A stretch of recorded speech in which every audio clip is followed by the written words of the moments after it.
ဆမ်မီကိုပတက်တောင်နဲ့နော်တောင်ချနိုင်ခဲ့ပေမဲ့ပညာပိုင်းရှင်မယာပဲရှုံးသွားခဲ့တဲ့တွင်လင်းထက်အားလုံးပဲမင်္ဂလာပါဘာမီစပေါ့ TV ကနေတက်ဆက်ပေးနေပါရီတွင်လင်းထက်ကတော့မွေထိုင်းဘိုးရီဆမ်မီကိုအမတ်နဲ့ရှုံးနေသွားခဲ့ပါရီတွင်လင်းထက်အနေနဲ့နိုင်လောက်တဲ့အနေအထားထိရောက်ခဲ့ပေမဲ့တတိယချီမှာမာတချို့ကိုလုံးမိခဲ့တာကြောင့်ရှုံးနေသွားခဲ့ရတာလည်းဖြစ်ပါရီပညာပိုင်းမှာကဆမ်မီက1ချန်ပီယံရှစ်သမိုင်းရဲ့ပထမဆုံးကပတ်3ခုပိုင်ရှင်ပြီးပြီးတွင်လင်းထက်တဲ့ပိုကောင်းတဲ့စတရာကလည်းလက်ခံရမယ့်အမတ်တရားတစ်ခုဖြစ်နေပါရီအကယ်၍တတိယချီမှာဒါနော်တောင်မပေးရဘူးဆိုရင်တော့တွင်လင်းထက်အနေနဲ့အမတ်နဲ့နိုင်ဖို့ကမျောလင်းလို့ရနိုင်ပါရီနော်တောင်ပေးလိုက်ရတာကတွင်လင်းထက်ကိုရှုံးဖို့ဥတီသွားစေခဲ့တာပါဆမ်မီကတော့သူ့ထက်များစွာငယ်တဲ့တွင်လင်းထက်ကိုပညာတပါတို့နဲ့ထင်းကစားပြသွားခဲ့ပြီးတော့အတွေ့အကြုံနဲ့အနာယူပြသွားတာဖြစ်ပါရီ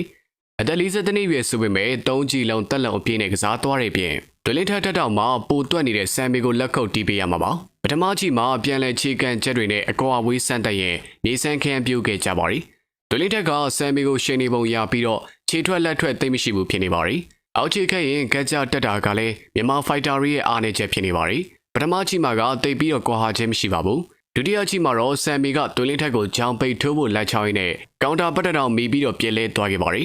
ဆမ်မီကတော့မက်ဆင်ရေးခံလိုက်ရပေမဲ့ပြန်လာနိုင်ခဲ့ပြီးတော့အတွေ့အကြုံရဖိကစားဖို့လိုလာပြီးဆိုတာကိုချက်ချင်းသဘောပေါက်သွားခဲ့ပါရီဆမ်မီကတွင်လင်းထက်အမတ်တာနေပြီမလို့ဖွင့်ပြီးတော့လိုက်တိုက်လာပါရီတွင်လင်းထက်ကလည်းတူတာနေတာမလို့ဘွဲကိုထိန်းကစားဖို့ဆုံးဖြတ်လိုက်တဲ့ပုံမှာပဲနောက်ပိုင်းမှာဆမ်မီဦးဆောင်ရနောက်ကိုပဲလိုက်ပြီးတော့ကစားခဲ့ရတာပါဆမ်မီရဲ့ body kit တွေအမြင့်ကန်ချက်တွေကတွင်လင်းထက်ကိုကောင်းကောင်းထိပြီးတော့မာလို့တာမကြတာဖြစ်ပါရီတွင်လင်းထက်ကဒုတိယချီပြီးအောင်တော်တော်လေးကိုယုံပြီးတော့ကစားလိုက်ရပါရီ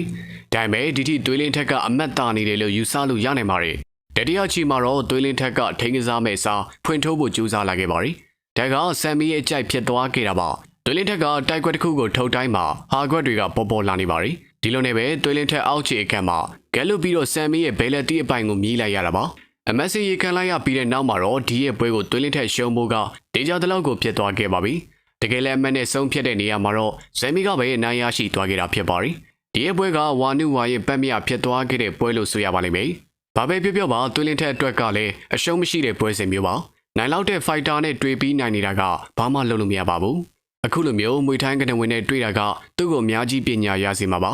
တိုက်ခိုက်ရောကစားမှကအမြဲတမ်းလဲထိုးဖို့ဆိုတာကမျောလင်းလို့မရပါဘူးဒီလိုမျိုးဘာဘာနဲ့အမတ်ယူတက်ဖို့တော်တော်ကြသွားရင်တော့မှပြန်လာတက်ဖို့လိုတယ်ဆိုတာကဆမ်မီကတွင်လင်းထက်ကိုပြတ်သားပေးသွားခဲ့တာဖြစ်ပါရီယူတက်ရင်တော့ပညာရီကြီးပါပဲနောက်ပြီးတော့တွင်လင်းထက်ရှုံးတာကရုပ်ပြက်ဆင်းပြက်ရှုံးတာမဟုတ်ပါဘူးသူ့ဘက်ကနိုင်တလောက်အကုန်လုံးသွားပေးခဲ့ပါရီအသက်အရွယ်ရာ22နှစ်ပဲရှိသေးတဲ့တွင်လင်းထက်အနေနဲ့လိုအပ်တာတွေကိုဖြည့်မယ်ဆိုရင်တော့ပိုကောင်းတဲ့ဖိုက်တာဖြစ်လာမှသိကြပါရီကျော်ဆောင်ဝင်းတို့လိုမျိုးကဘာစစ်မီမွေထိုင်းစစ်တစ်ခုမှအချိန်ပြည့်လေ့ကျင့်နိုင်မယ်ဆိုရင်တော့ပိုပြီးတော့ကောင်းသွားမှာဖြစ်ပါရီနောက်ထပ်ရေးကြီးတဲ့ချက်ကတော့တွင်လင်းထက်အနေနဲ့ကုန်ဖြတ်ဖို့ကတော့လိုအပ်မယ်ထင်ပါတယ်ခင်ဗျာ